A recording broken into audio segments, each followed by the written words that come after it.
नमस्कार दोस्तों, मैं आशित त्यागी युग करवट यूट्यूब चैनल पर आज फिर आपका स्वागत करता हूं। खबरों का पोस्टमार्टम लेकर आया हूं, जिसमें कुछ जो महत्वपूर्ण बिंदु हैं उन पर हम चर्चा करेंगे। पहले बात करते हैं दिल्ली में कुश्ती महासंघ में चल रहे दंगल की। ये दंगल अब कोर्ट पहुंच चुका है। भारतीय कुश्ती संघ के अध्यक्ष ब्रजभूषण शरण सिंह ने अपने ऊपर लगे आरोपों को लेकर अदालत का रुख किया है। उन्होंने दिल्ली हाई कोर्ट में एक याचिका दाखिल की है, जिसमें विनेश फोगाट और साक्षी मलिक जैसे कई पहलवानों को आरोप बनाया है। उन्होंने अपने ऊपर लगे यौन शोषण के आरोपों के खिलाफ याचिका लगाई है। याचिका में कहा गया है कि पहलवानों ने यौन शोषण कानून का दुरुपयोग किया है और न्यायिक व्यवस्था का मजाक उड़ाया है। अगर किसी पहलवान के साथ यौन शोषण हुआ है तो उसे पुलिस स्टेशन में शिकायत करके कोर्ट और कानूनी प्रक्रिया के जरिए न्याय की मांग करनी चाहिए थी। याचिका में विनेश फोगाट, बजरंग पूनिया सहित कई खिलाड़ियों के खिलाफ एफआईआर दर्ज करने की बात भी कही गई है। पहलवानों पर आरोप लगाए गए हैं कि उन्होंने कानूनी प्रक्रिया अपनाए बिना उसका दुरुपयोग करके कुश्ती संघ के प्रमुख को इस्तीफा देने के लिए मजबूर किया है। याचिका में आरोप है कि प्रदर्शनकारी खिलाड़ियों ने सार्वजनिक रूप से महिला पहलवानों के यौन उत्पीड़न के गंभीर आरोप लगाकर ब्रजभूषण की प्रतिष्ठा और सम्मान को धूमिल किया है। हाल ही में साक्षी मलिक, विनेश फोगाट और बजरंग पूनिया समेत देश के कई बड़े पहलवानों ने दिल्ली के जंतर मंतर पर भारतीय कुश्ती महासंघ के अध्यक्ष ब्रजभूषण शरण सिंह के खिलाफ यौन उत्पीड़न का आरोप लगाते हुए प्रदर्शन किया था। अब इस मामले में अदालत तय करेगी कि पहलवान सही हैं या ब्रजभूषण सिंह स्वच्छ दामन के साथ हैं। अब एक ऐसी घटना पर बात करूंगा जो अब निश्चित रूप से आपको हैरान कर देगी। ये नहीं पता कि वो प्रेम में पागल थी या धोखे का बदला लेने के लिए आतुर थी, लेकिन जो कुछ उसने किया उसके बाद सही गलत का फैसला मैं आप पर छोड़ता हूं, उसे आप कीजिएगा। मामला झारखंड के धनबाद जिले के महेशपुर गांव का है। यहाँ 4 दिन पहले एक लड़की अचानक से पहुंची और एक घर के सामने धरने पर बैठ गई। लड़की का कहना था कि इस घर में रहने वाले उत्तम महतो ने शादी का झांसा देकर 4 साल तक उसका शारीरिक शोषण किया और फिर शादी से इनकार कर दिया। लड़की प्रेमी के घर पहुंच गई। वहां उत्तम महतो के परिजनों ने घर का गेट बंद कर लिया। लड़की 86 घंटे तक लगातार गेट के बाहर बैठी रही। सर्द रात भी उसके मंसूबों को डिगा न सकी। घर के बाहर 4 दिन तक धरने पर बैठी रही युवती को आखिर जीत मिली। जेल जाने के डर से उसके प्रेमी उत्तम कुमार महतो ने शादी की हाँ कर दी। गांव समाज और परिजनों की उपस्थिति में दोनों ने विवाह किया। इस दौरान दोनों पक्षों के स्वजन और गांव के लोग मौजूद रहे। शादी के बाद लड़की ने सम्मान के साथ अपने पति के साथ महेशपुर गांव के उसी घर में प्रवेश किया, जहां शादी से मुकर जाने के बाद उसे 86 घंटे तक धरना देना पड़ा था।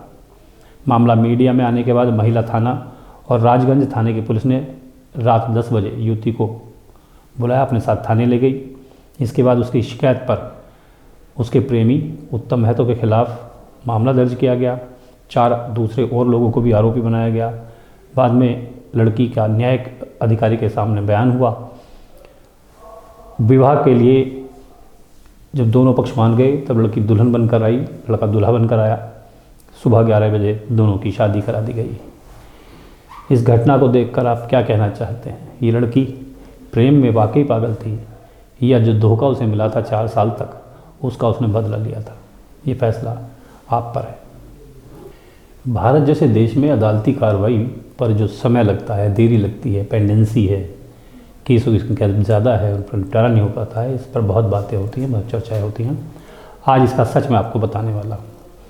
नेशनल जुडिशियल डाटा ग्रिड यानी कि NJDG के अनुसार 20 जनवरी तक भारत की अधीनस्थ अदालतों में 63 लाख मामले वकीलों की कमी के कारण लंबित हैं। यानी कि 63 लाख ऐसे केस हैं जो देरी से चल रहे हैं क्योंकि उनके पास वकील नहीं है। हालांकि देश में कुल लंबित मामलों की बात करें तो ये 4 करोड़ से अधिक है। ये मामले कम से कम 78% आपराधिक और शेष 22% दीवानी के हैं। ऐसे 63 लाख मामलों में से 77.7% या 49 लाख से अधिक सामूहिक रूप से दिल्ली, गुजरात, कर्नाटक, महाराष्ट्र, तमिलनाडु, यूपी और बिहार के हैं। सबसे अधिक मामले जो लंबित हैं वो यूपी में हैं, लेकिन कई अन्य राज्यों में भी हजारों मामले चल रहे हैं। आखिर वकीलों की कमी क्यों है? वकीलों की कमी का दूसरा कारण वकीलों का व्यस्त होना भी है। वकीलों पर काम का बहुत बोझ है। एक एक वकील रोज स्ट्रेस से, मानसिक तनाव की तौर से गुजरता है। जिस तरह से हमारी अदालतों में सुनवाई होती है, मुकदमों की सूची अंतिम समय में आती है, जिससे अक्सर वकील सुनवाई में नहीं पहुंच पाते, चूक जाते हैं। दूसरा कारण है कि भारत में एक औसत मामले को पूरा होने में 4 साल से अधिक समय लग जाता है। जब मुकदमेबाजी अपेक्षा से अधिक समय तक जारी रहती है तो पीड़ित व्यक्ति भारी कानूनी शुल्क का भुगतान जारी रखने के लिए मजबूर होता है या फिर विफल हो जाता है। इसी बीच केंद्रीय कानून मंत्रालय के अलग अलग आंकड़ों के मुताबिक वर्ष 2017-18 और 2021-22 के बीच विधिक सेवा प्राधिकरण द्वारा प्रदान की गई निःशुल्क कानूनी सेवाओं में से 1 करोड़ से अधिक लोगों को लाभ हुआ है। 2021-22 में सबसे अधिक वृद्धि का अनुभव करने वाले 5 राज्य हैं, जिनमें असम, झारखंड, बिहार और मध्य प्रदेश है। हमें समझना होगा कि बड़ा आसान है कह देना कि वकील हैं क्या करते हैं, लेकिन उन पर काम का इतना बोझ है, मुकदमों की इतनी संख्या उनके ऊपर है कि उस वजह से भी न्याय मिलने में देरी होती है। ये था आज का खबरों का पोस्टमार्टम। न्यायिक व्यवस्था की सत्यता एक मैंने आपके सामने रखी है। प्रेम में पागल लड़की का बात मैं आपको बार बार बताया है, और कुश्ती महासंघ का दंगल अब कानून की अदालत में होगा, ये भी मैंने आपको बताया है। अब आज की कुछ खास खबरें।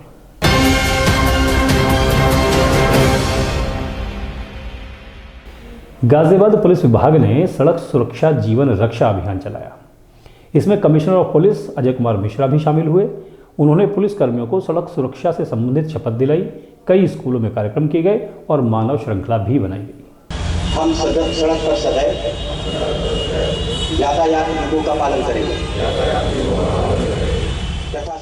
गाजियाबाद कमिश्नरेट पुलिस ने सड़क सुरक्षा को लेकर अभियान चलाया है। खुद कमिश्नर अजय कुमार मिश्रा इस अभियान का हिस्सा बने। उन्होंने कमिश्नर कार्यालय पर पुलिस कर्मियों को सड़क सुरक्षा नियमों का पालन करने की शपथ दिलाई। गलत दिशा में वाहन नहीं चलाएंगे। वाहन चलाते समय मोबाइल फोन का प्रयोग नहीं करेंगे। शराब पीकर या नशे की हालत में गाड़ी नहीं चलाएंगे। सड़क दुर्घटना में घायल व्यक्तियों की मदद हेतु सदैव तत्पर रहेंगे। जय हिंद, जय भारत। सुरक्षित यात्रा हेतु सदैव दो पहिया वाहन चलाते समय। इसके साथ ही कई स्कूलों में भी कार्यक्रम किए गए। कई स्थानों पर मानव श्रृंखलाएं भी बनाई गईं। ब्यूरो रिपोर्ट, युग करवट। गाजियाबाद पुलिस और रील बनाने वालों के बीच तो डाल डाल में पात पात का खेल चल रहा है। गाजियाबाद पुलिस डाल डाल है तो रील बनाने वाले पात पात हैं। पुलिस जब तक एक वीडियो पर कार्रवाई करती है तब तक स्टंटबाजी की दूसरी वीडियो सामने आ जाती है। एलिवेटेड रोड तो रील बनाने और स्टंट करने के लिए कुख्यात हो चुकी है। उसके बावजूद इस रोड पर न तो पुलिस गश्त करती है और न ही कोई अन्य व्यवस्था है। दो नंबर ही गड्डिया, पहले ते यार दूजे नंबर ते नोटिया, गया नहीं निशान जी दे साडी केरा बचिया, तोड़ दे गरूर। रील बनाने के शौक ने लोगों के अंदर कानून के भय को भी समाप्त कर दिया है। तभी तो अनेक लोगों पर कानूनी कार्रवाई किए जाने के बाद भी रील बनाने का काम जारी है। गाजियाबाद में तो एलिवेटेड रोड रील बनाने और स्टंट करने वालों के लिए ऐशगाह बन चुकी है। अब एलिवेटेड रोड पर बनाई गई एक और रील का वीडियो सामने आया है, जिसमें एक युवक बाइक से स्टंट कर रहा है। स्टंट इतने खतरनाक हैं कि युवक खुद के साथ साथ दूसरों के लिए भी खतरा बन रहा है। एक और वीडियो भी वायरल हुआ जो कार का है। इस मामले में पुलिस ने वैधानिक कार्रवाई कर दी है। सोशल मीडिया पर एक वीडियो वायरल हो रहा है जिसकी जांच की गई तो यह एलिवेटेड रोड थाना साहिबाबाद क्षेत्र का मामला है। इसमें कार और महिला की पहचान कर ली गई है। इस संबंध में पुलिस की तरफ से तहरीर करके मुकदमा दर्ज किया जा रहा है। अग्रिम वैधानिक कार्रवाई की जाएगी। साथ ही चूँकि कार का नंबर ट्रेस हुआ था तो ट्रैफिक पुलिस के द्वारा भी इसमें 17,000 रुपये का जुर्माना भी लगाया गया। एक और रील का वीडियो वायरल है। इसे भी गाजियाबाद का ही बताया जा रहा है। इसमें एक युवक हाथ में हथियार लिए हुए दिख रहा है। लोग इस वीडियो पर भी कानूनी कार्रवाई की मांग कर रहे हैं।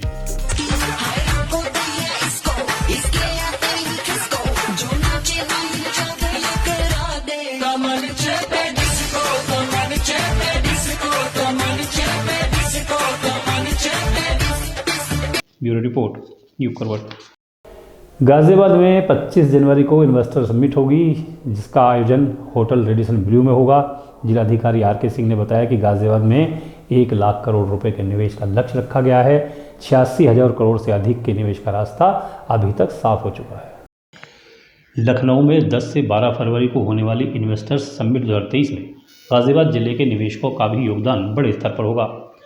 गाजियाबाद से होने वाले निवेश की भागीदारी कुल यूपी के निवेश में 22.5% है। इसको लेकर गाजियाबाद में जिला प्रशासन तैयारी में जुटा हुआ है। डीएम आर के सिंह ने जिले में हो रहे निवेश को लेकर जानकारी देते हुए कहा कि लक्ष्य 1 लाख करोड़ का है।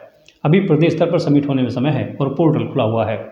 अभी निवेशकों ने 89.310 हजार करोड़ रुपए के निवेश की सहमति दी है, जिसमें 2615 निवेशकों के 69,323 करोड़ रुपए की प्रोजेक्ट के OMU भी साइन हो चुके हैं। 25 जनवरी को कौशाम्बी के रेडिसन ब्लू होटल में जनपद स्तरीय इन्वेस्टर समिट की जाएगी, जिसमें निवेशकों को अन्य पॉलिसी की जानकारी दी जाएगी। किए जाने का निर्णय लिया है, जिसमें जिला स्तरीय इन्वेस्टर समिट भी जनपद में आयोजित की जा रही है।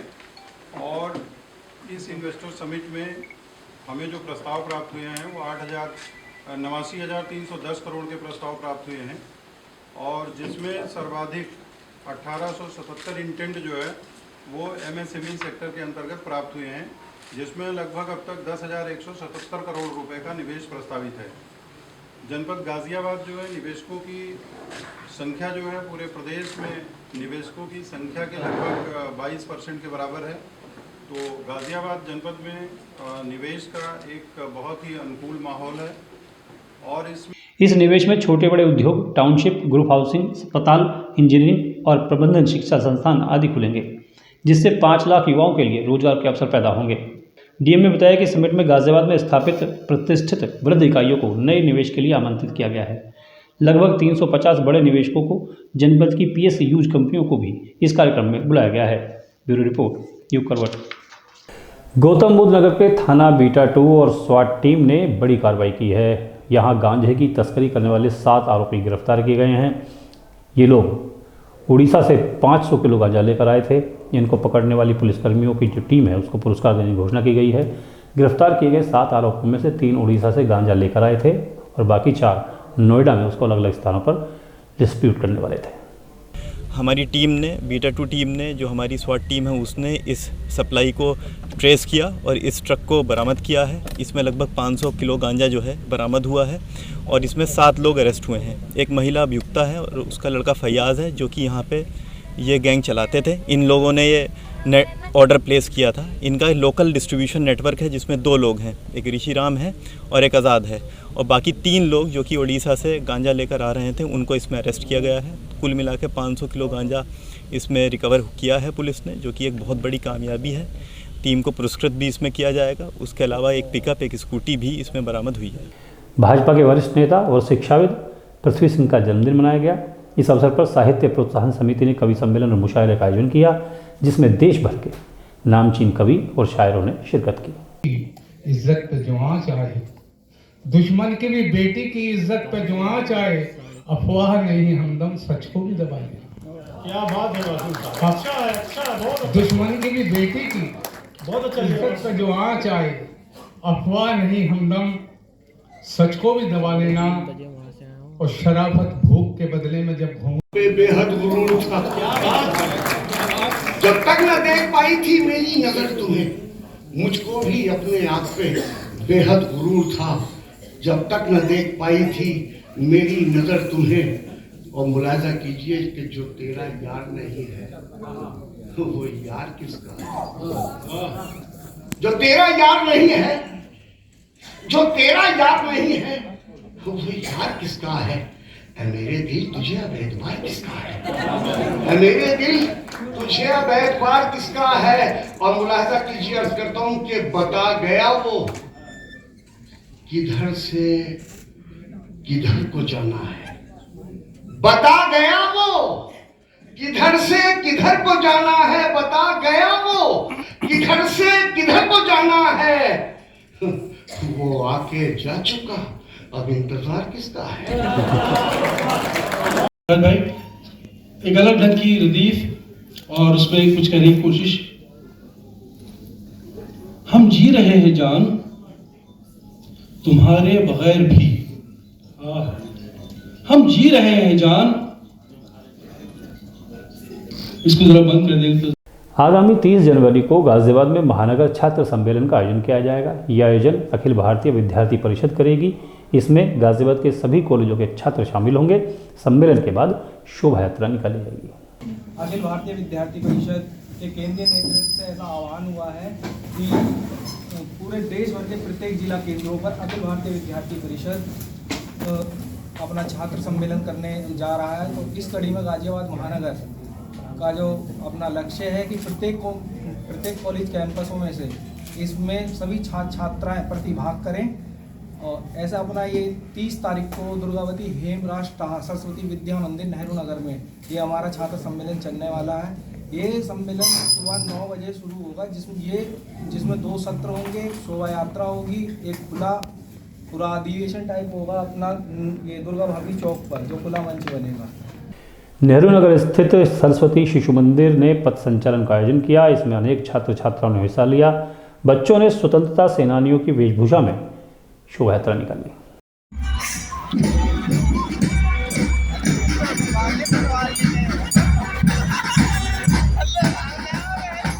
सुभाष चंद्र बोस की जयंती पर नेहरू नगर स्थित सरस्वती शिशु मंदिर द्वारा पथ संचलन का आयोजन किया गया।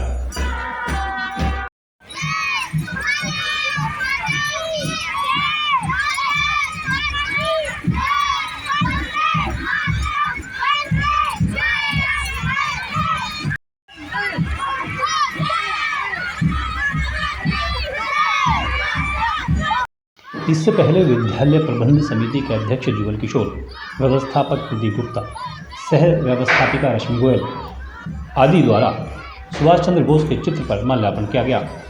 कार्यक्रम के संयोजक आचार्य श्रीराम ने सुभाष चंद्र बोस के जीवन पर प्रकाश डाला। विद्यालय की प्रधानाचार्य रेखा शर्मा ने कहा कि नेताजी सुभाष चंद्र बोस राष्ट्र नायक थे। उनकी जयंती पर उन्हीं के अंदाज में पथ संचालन निकाल के श्रद्धांजलि दी गई। इसके बाद सैनिक बैंड के साथ पथ संचालन शुरू किया गया।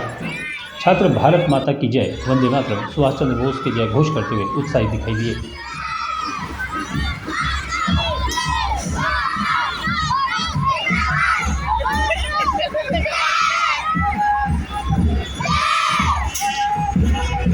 इस दौरान छात्र छात्राएं सुभाष चंद्र बोस वाहिनी, महारानी लक्ष्मी वाहिनी, दुर्गावती वाहिनी, भगत सिंह वाहिनी, श्रीराम वाहिनी, मेजर ध्यानचंद वाहिनी के अनुसार वेशभूषा में शामिल हुए। पथ संचालन स्कूल से शुरू होकर होली चाइल्ड चौराहा, वसंत चौराहा, मालीवाड़ा चौक, दासना गेट, रमते राम रोड, कालकर्णी चौक होते हुए विद्यालय पर समाप्त हुआ। ब्यूरो रिपोर्ट, युग करवट।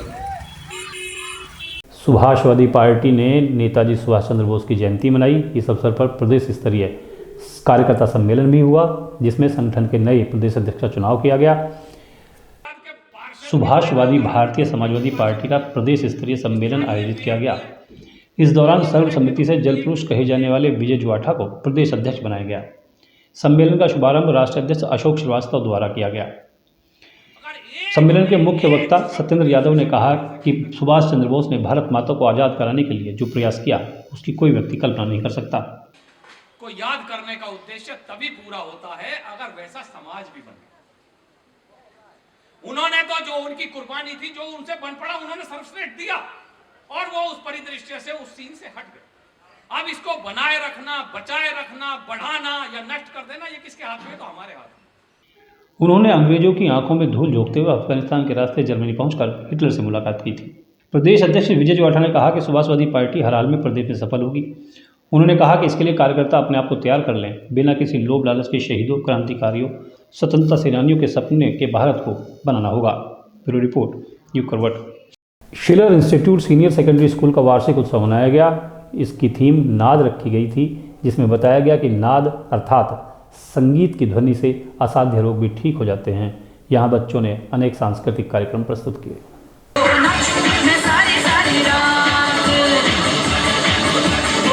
शिलर इंस्टीट्यूट सीनियर सेकेंडरी स्कूल के वार्षिक उत्सव का आयोजन किया गया, जिसकी थीम नाद रखी गई थी।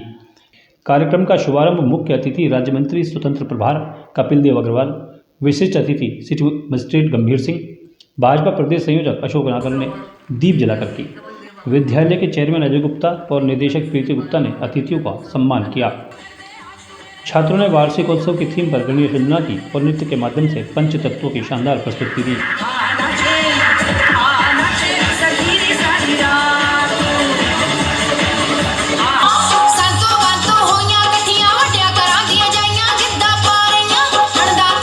किंडो प्लांट के छात्रों ने जंगल सफारी, जंगल रंबल के माध्यम से जानवरों की गतिविधियों को दर्शाया। कक्षा दूसरी के छात्रों ने बिहू, तीसरी के छात्रों ने अवतार नृत्य के माध्यम से जीवन के विभिन्न अवतारों को दर्शाया। ब्यूरो रिपोर्ट, युग करवट। तो आज के लिए बस इतना ही। गाज़ियाबाद और आसपास के क्षेत्र की खबरों को देखने के लिए देखते रहिए युग करवट यूट्यूब चैनल और विस्तृत रूप से समाचार पढ़ने के लिए पढ़िए युग करवट समाचार पत्र। आज का खबरों का पोस्टमार्टम कैसा रहा, आज का बुलेटिन आपको कैसा लगा, कमेंट के माध्यम से मुझे ज़रूर बताइएगा। आपके कमेंट हमारे लिए बहुत महत्वपूर्ण हैं। वीडियो को लाइक करें और अपने दोस्तों को, रिश्तेदारों को शेयर जरूर करें। आपका बहुत बहुत धन्यवाद। नमस्कार।